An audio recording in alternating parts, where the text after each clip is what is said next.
Yepyeni bir tarif videosu ile daha hepinize tekrardan merhabalar. Kanalıma hoş geldiniz. Bugün sizlerle birlikte dışı çıtır çıtır, kat kat, içi bol dolgulu, çok lezzetli bir börek hazırlayacağız. Hemen işimize, iç harcımızı yapmakla başlayalım. Öncelikle 4-5 adet orta boy patatesi uygun şekilde hazırlayıp uygun bir tencereye aldıktan sonra üzerini geçinceye kadar su ilavesi yapalım ve haşlanmaya bırakalım. Ardından farklı bir tencere alalım. İçerisine biraz sıvı yağ veya zeytinyağı ekleyelim. 1 adet yemeklik doğradığımız kuru soğanı ve soğanların diriliğini çabuk kaybetmesi adına birazcık da tuz ekledim. Bu şekilde birkaç kez çevirdikten sonra tamamen rengini değişip soğanlar öldükten, yani mecazi anlamda tabii ki de, yani diriliğini tamamen kaybettikten sonra haşlanmış olan patatesleri üzerine ekleyelim. Bu aşamada börek içlerimizin, genellikle özellikle patatesli börek içlerimizin çabuk bozulduğunu biliyorsunuz. Yani hemen bayat tat gelebiliyor. O yüzden mutlaka içerisine süt ekleyelim. Süt o bayat tadını tamamen aldığı için mutlaka kullanmanızı tavsiye ediyorum. Yarım çay bardağı da süt ekledim. Biraz baharat ilave ettim. Baharat olarak ben toz kırmızı biber, pul biber, kekik ve birazcık da tuz ilavesi yaptım. Sizlerin yakıştırdığınız, sevdiğiniz farklı baharatlar varsa onları da kullanabilirsiniz.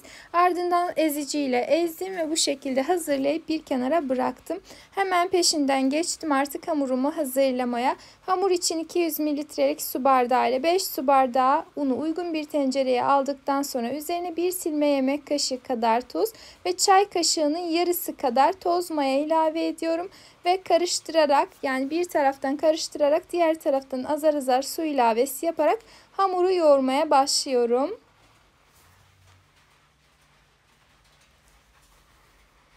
Suyun tamamını ekleyip hamuru karıştırılmayacak kıvama getirdikten sonra elimle devam ediyorum.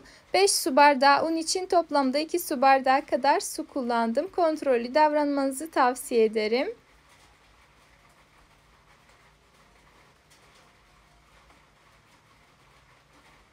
Hamuru kasede biraz toparladıktan sonra her zaman olduğu gibi tezgahın üzerine aldım ve pürüzsüz güzel bir kıvam alana kadar yoğurmaya devam ettim. Ardından bir hamur kartı yardımıyla eşit ölçülerde kesiyorum.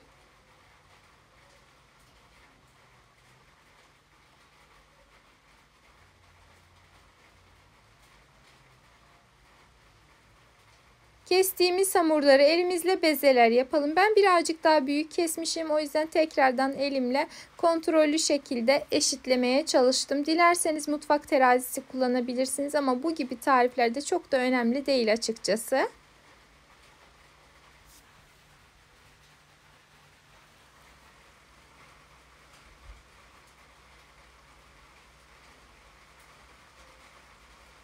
Toplamda 10 adet beze hazırladım. 10 bezenin tamamını hemen merdane yardımıyla birazcık büyütüyorum. Bu aşamada bolca un kullanabilirsiniz. Yani merdaneye yapışırsa kullanın, yapışmıyorsa tabii ki de demek ki daha fazla un eklemişsinizdir. Hamurunuz da çok serttir, o yüzden daha da eklemenize gerek yok. Benim hamurum çok sert olmadığı, yapıştığı için bu aşamalarda bolca un kullandım. Tamamını açıp bir kenara aldıktan sonra kullanacağım yağ hazırlıyorum. 100 gram kadar tuzsuz tereyağını erittim. Oda sıcaklığına gelinceye kadar beklettikten sonra üzerine 1 çay bardağı sıvı yağ ekledim. Hemen uygun bir borcam alarak önce içerisini yağladım. Ardından hamurlardan bir tanesini içerisine yerleştirip hamurun üzerini de fırçayla güzelce yağlıyorum. Hiçbir tarafının kuru kalmamasına dikkat edin ki hamurlar birbirine yapışmasın. Ve bu şekilde elimdeki hamurlar bitinceye kadar işime devam ediyorum. Her aşamada gördüğünüz üzere yağladım ama çok detaylı bir şekilde gösterip sizleri de sıkmak istemedim.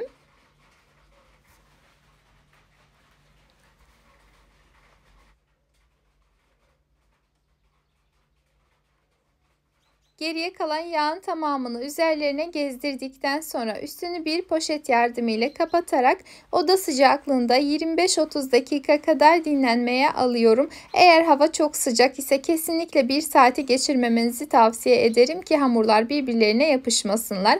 Hemen dinlenen hamurlardan bir tanesini tezgaha alarak açmaya başlayacağım.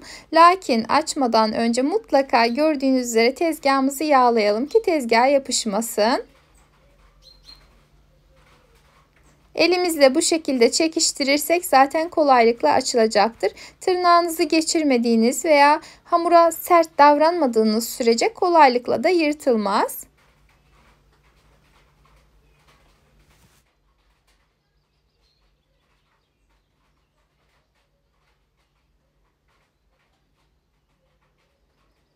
Hamuru yırtılmaya başlayıncaya kadar açtım. Ardından ikinci hamuru üzerine yerleştirip bu şekilde tekrardan açmaya devam ediyorum. Hamurun yarısına gelinceye kadar böyle devam edeceğim. Diğer yarısını ise birlikte açıp toplamda 2 sefer yapmış olacağım.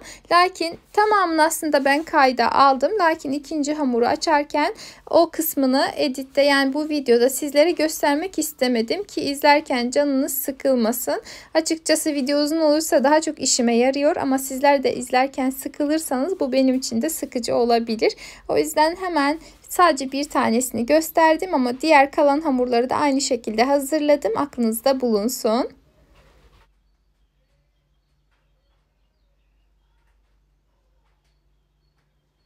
Bu arada ben bu videoyu kaydederken şu an Karadeniz'deyim. Arkada yağmur damlalarının sesleri ve kuş sesleri var. Benim için çok rahatlatıcı, güzel, ancak sizler için videoda fonda biraz rahatsız edici olabilir. O yüzden kusura bakmayın. Ben dediğim gibi ben şu an Karadeniz'deyim. Bu videoyu seslendirirken sizlere buradan selamladım. Sizler neredesiniz? Hangi ülkede, hangi şehirdesiniz? Yorum kısmında benimle paylaşırsanız çok çok sevinirim. Toplamda 5 adet hamuru üst üste yerleştirip açtım. Ardından kenarında kalan kalın kısımlarını çekip çıkarıyorum. Bu kalın kısmının tamamını topladım. En son 2 hamurun ikisini de yaptıktan sonra toparladım. Ve geriye kalan iç harcını içine yerleştirdim. Biraz da kaşar peyniri koydum içine. Ve 2-3 saat oda sıcaklığında dinlendirdim. Normal çörek açar gibi açtım. İçine yerleştirdim. 2-3 saat dinlendirdim. Hafif mayası geldikten sonra üzerine biraz yoğurt, bir tane de yumurtayı kırdım. Çırpıp üzerine sürüp fırınladım. Çörek gibi oldu. Çok çok lezzetliydi. O şekilde de sizlere fikir olsun diye söylemek istedim. Yani artan hamurları da mutlaka bir şekilde değerlendirin. İç harcını yerleştirdim. Şimdi rulo haline getiriyorum. Toplamda 2 tane bu şekilde rulo hazırlayacağım. Ben lokmalık olsun diye böyle üçgenler şeklinde kestim. Daha küçük veya daha büyük de kesebilirsiniz. Tamamen size kalmış.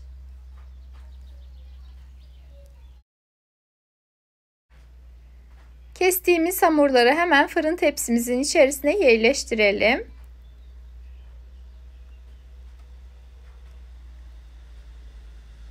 Benim elimde birazcık kavrulmuş susam vardı. Üzerlerine biraz gezdirdim. Dilerseniz sade veya çörek otulu haşhaşlı olacak şekilde de hazırlayabilirsiniz. Tamamen damak zevkinize göre davranmanızı tavsiye ediyorum. Tamamını hazırladıktan sonra önceden ısıtılmış 175-180 derece fırında pişmeye gönderelim. Üzeri ve altı nar gibi kızardıktan sonra artık servise hazır hale gelmiştir. Sadece şuna dikkat edin, patatesli iç harcı olan börekler birazcık geç soğuyabilir. O yüzden elinizi ve ağzınızı yakmadan dikkatli davranmanızı tavsiye ederim. Gerçekten çıtır çıtır, müthiş lezzetli, çok güzel bir börek oldu. Anlatmaya gerek yok. Görüyorsunuz, dedikleri bu olsa gerek.